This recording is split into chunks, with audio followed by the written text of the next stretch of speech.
cocktails? Guy behind the guy. How about scotch on the rocks?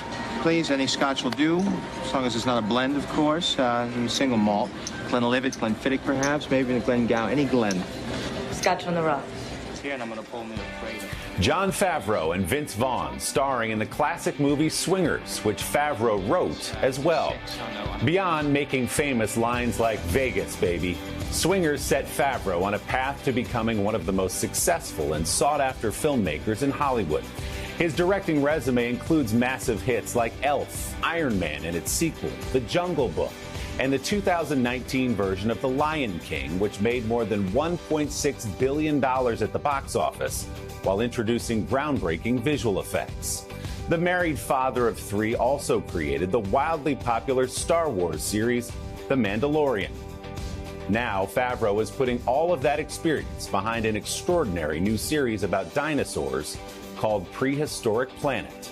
Jon and I got together this week for a Sunday Sitdown at the Natural History Museum in Los Angeles. These are about 66 million years old. Oh, he was right by the end, huh? Yeah. He might have seen the meteor. A thrilling brush with a prehistoric predator alongside two guys who really dig dinosaurs. 240 million years old. One is renowned paleontologist Dr. Luis Chiappi, and the other... I had learned a lot through books and through Zoom calls, but I haven't come close to real specimens like this. Star film director Jon Favreau, who serves as executive producer of the stunning new Apple TV Plus docuseries, Prehistoric Planet. Explore the coastlines where giants roam. Narrated by Sir David Attenborough and scored by Hans Zimmer. Prehistoric Planet transports audiences to the late Cretaceous period, just before extinction. Marrying traditional nature photography with the cutting-edge CGI technology Favreau has been developing since directing modern versions of The Jungle Book and The Lion King for Disney. The result is an effect Favreau calls photorealism.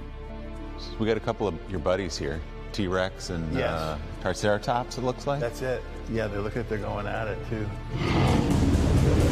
It just feels like a documentary, like you've got cameras 66 million years ago. How do you pull that off? We started to collaborate, figuring out how they did documentaries in the real world and how we created the photoreal artificial world. And by bringing those two traditions together, we, I think, achieved something that I don't think would have been possible at any earlier of a time or with a different group of people. The battle will be resolved not by surprise, but by strategy. David Attenborough. Yeah. It feels like to me it had to be him. Oh, yeah. There's something about hearing Sir David Attenborough's voice walking you through this that all of a sudden was like that transformative piece that meant more honestly than all the other things combined. The nervous herd makes a tactical retreat.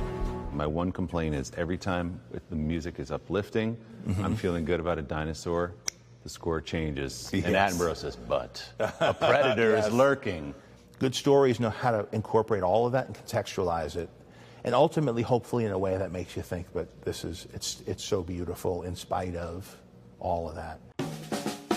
The 55-year-old Favreau's own story starts in Queens, New York, where he grew up the son of two teachers. After his mother died of leukemia when Jon was just 12, he found solace at the movie theater.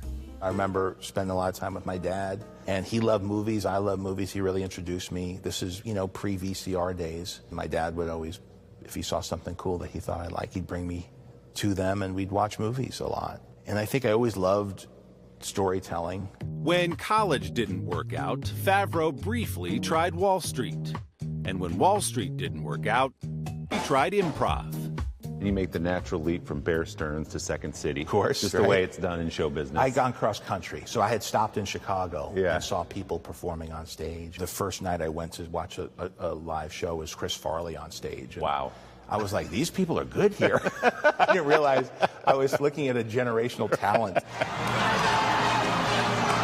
On the set of Favreau's first film, the 1993 football drama Rudy, he met fellow budding actor Vince Vaughn. The pair's real-life experiences of trying to find their way in Los Angeles inspired Favreau to write the script that would become Swingers. The 1996 cult classic put the pair on the map. Did you just walk in, or were you listening all along? Don't ever call me again. Wow. Was not a hit in the theaters. Right. At all. But it made enough of a cultural splash that it got us, hey, who are those guys? Acting means you're reading a lot of scripts. You read a lot of scripts, you start to figure it out, you start to try to write. And that was ultimately the thing that really opened the door for me, more than my acting, was my writing. Okay, what have we got here? Favreau soon turned his focus to directing. His first big hit, starring Will Ferrell as an oversized elf, has become a Christmas classic. His next launched a billion-dollar franchise and the Marvel Cinematic Universe. I am Iron Man. I don't have a fantastic batting average. Pretty good, man. I have big hits, but I also have big flops, and I think it's been a good balance. You need to trip over your feet sometimes. That's when you learn. You don't learn on the hits. Don't move. You understand? Favreau has another big hit with his Disney series The Mandalorian, working with his filmmaking idol George Lucas in the Star Wars universe. Did you have any idea what you were creating when you came up with Baby Yoda? How Baby big it was Yoda, going to yeah. be? No, I knew, I was like, because it wasn't like I said, hey, let me make a show about Baby Yoda. It was like, okay, here's the bounty hunter. He only knows that it's 50 years old. And like, that could be really cool if the big reveal is he thinks he's going after a 50-year-old and it's a baby. And so that all came just from basically thinking about what's the most fun choice to make here.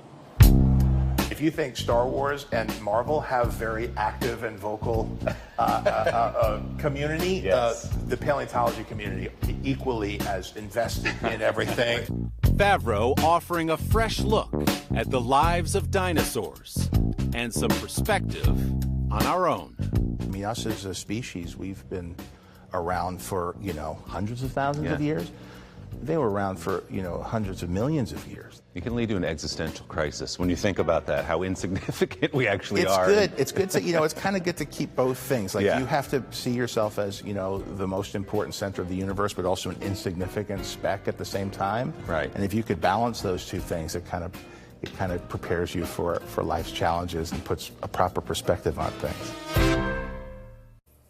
Prehistoric Planet is streaming now on Apple TV Plus, and it really is amazing. Our thanks to the Natural History Museum of Los Angeles County for hosting our conversation, and to Dr. Luis Chiappi for showing us those fossils at the world-class Dinosaur Institute there.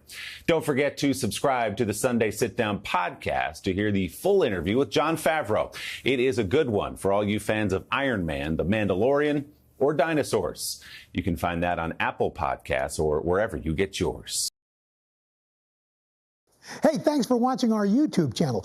Find your favorite recipes, celebrity interviews, uplifting stories, shop our favorite deals, and so much more with the Today app. Download it now.